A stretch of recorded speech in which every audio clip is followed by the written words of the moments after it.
আমাৰ সভাপতি সম্পাদক সকলোৰে হৈ মই আপোনালোকক প্ৰথমে আদৰণি জনাইছো আৰু সংগ্ৰামী অভিনন্দন জ্ঞাপন কৰিছো।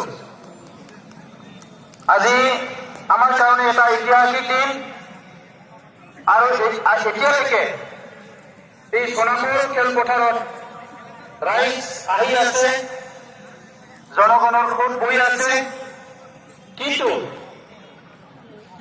আজি এই ফিল্ডখন আমি উপস্থিত হৈ পেলাই আমাৰ বৰ্তমান আৰু ভৱিষ্যতৰ ৰল, কিন্তু কোনোদিনে মাত মাতা নাই এই জনজাতিসকলে নিজৰ অস্তিত্ব ৰক্ষাৰ কাৰণে কি কি ৰল দি আহিল। স্বাধীনতাৰ ৭০ বছৰৰ পিছত কি কি ৰল দি আহিছিল, এই ৰলৰ কথা কিন্তু কোনো কোৱা নাই।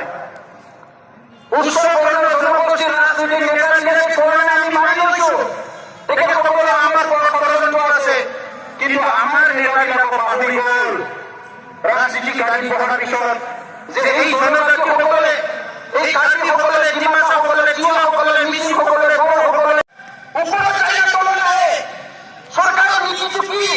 যিসকলে পিছ পৰি আছে সিহঁতক ওপৰত দিবৰ কাৰণে চৰকাৰী নীতি হ'ব লাগে। যিসকলে আগবাঢ়াই সিহঁতক তলত অনা নীতি আমি দেখিবলৈ পোৱা নাই। এই অসমত, এই ভাৰততে দেখিছো।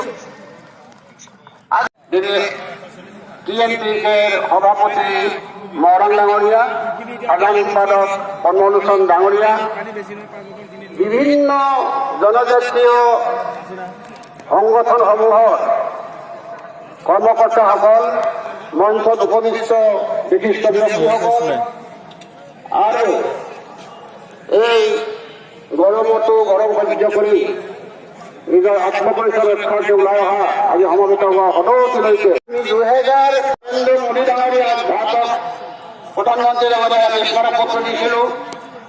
2015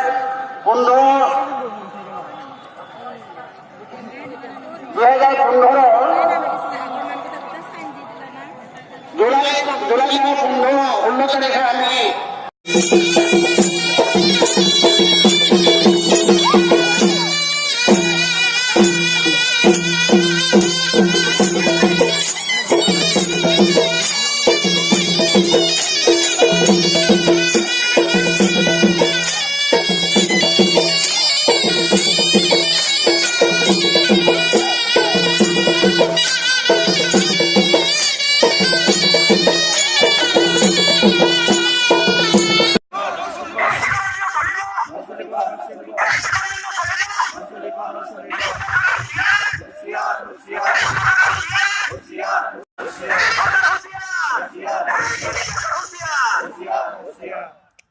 ধন্যবাদ।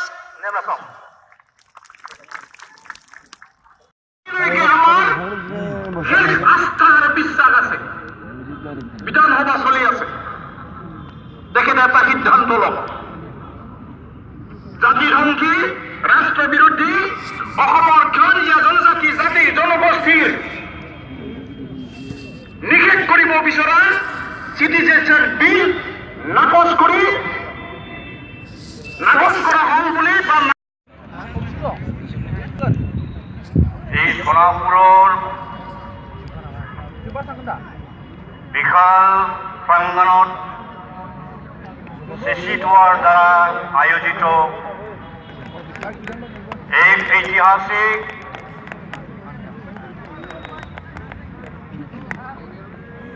গণ সমাৱেশখন পৰিচালনা কৰা চিচিটোৱাৰ মুখ্য আহ্বায়ক আদিত্য কাকৰাৰী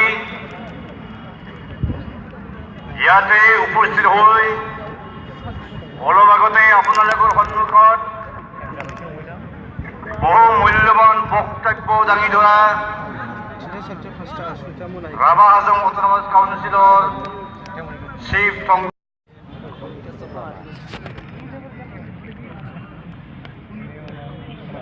আজিৰ সোণাপুৰ মিনিষ্টেৰিয়ামত আহ্বান কৰা চিচিটোৱা অসমৰ দ্বাৰা আহ্বান কৰা এই বিশাল গণসমাৱেশত এই সভাখনৰ চলাই নিয়োতা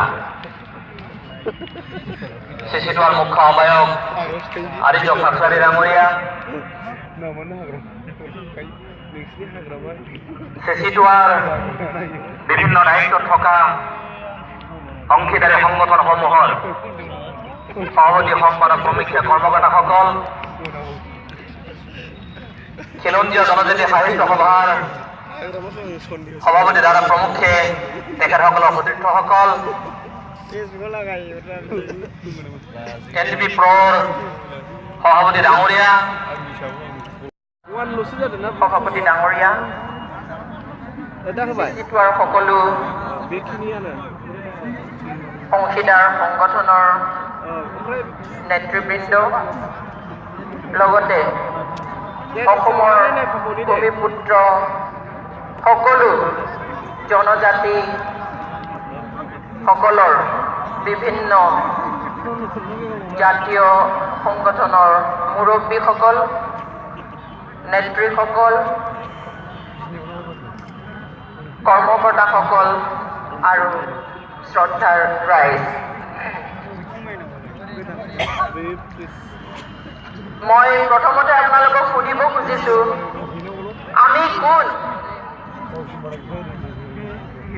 আমি কোন হয়? আজি কি হিচাপে আহিছো ইয়াত? আমি কোন বুলি আহিছো? Tribal, yes. আমি কোন? ট্ৰাইবেল। আমি সকলোৱে ট্ৰাইবেল। ট্ৰাইবেল মানে কি বুলি জানিছিলো আমি? পোকা খোৱা ট্ৰাইবেল, গাহৰি খোৱা ট্ৰাইবেল, শামুক খোৱা ট্ৰাইবেল, জংঘলৰ শাক, জংঘলৰ পাত, আলু খোৱা ট্ৰাইবেল, বেং খোৱা ট্ৰাইবেল, কেঁকুৰা খোৱা ট্ৰাইবেল, হয়নে নহয়? ইমানেই ঘিণ কৰিছিল, ইমানেই অৱজ্ঞা কৰিছিল। মোৰ মনত আছে, মই যেতিয়া হাইস্কুলত তেজপুৰত পঢ়িছিলো, অসমীয়া মানুহে এঘৰ তাত মোৰ খুব ভাল বন্ধু আছিল, নিলে। তাই একো নাজানে, মোক ভাত খাবলৈ দিলে। মাকে কিন্তু মোক কাঁহী বাতি ধুবলৈ দিয়াৰ লগতে মই বহা ঠাইত ফিল্ডৰ পৰা শুকান গোবৰ আনি মোক সেই ঠাই মুচিবলৈ দিছিলে। কিয়? কাৰণ মই ট্ৰাইবেল, কাৰণ মই বড়ো। খুলুমবাই কাৰ্ডক সেৱা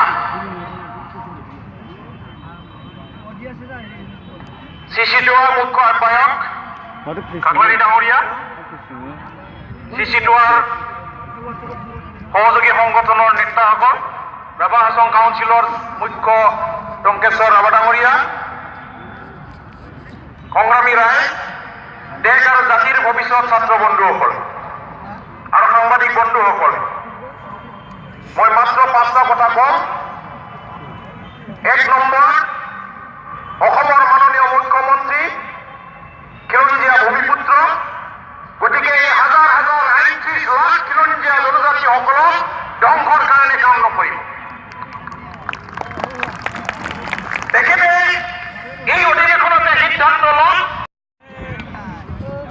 এটা বৃহৎ অংশৰ জাতি জনগোষ্ঠীবিলাক বসবাস কৰি আছে। তেখেতসকলে এই অঞ্চলৰ, এই ভূমিত নিজৰ নিজৰ অঞ্চলত বসবাস কৰি পেলাই নিজৰ সমাজ, নিজৰ অস্তিত্ব, নিজৰ আইডেণ্টিটিবিলাক